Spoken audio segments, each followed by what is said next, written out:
This video, we're going to be talking about how to transfer money in Bank OZK Online Banking. So let's just get straight into the video. So first things first, make sure that you are logged in into your mobile banking application.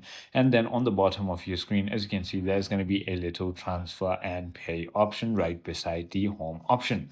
When you click on that, you're going to be taken to this screen right over here. As you can see, there's going to be two options you can do it. One is going to be transfers, which is going to be internal, and the other is going to be external payment. So you can do this with Zelle, or you could also make payment through your bank directly.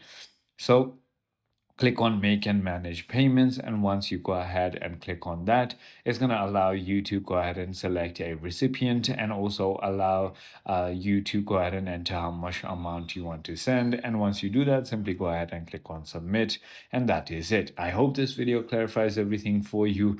If you have any more queries, feel free to comment down below, and I'll see you on the next one.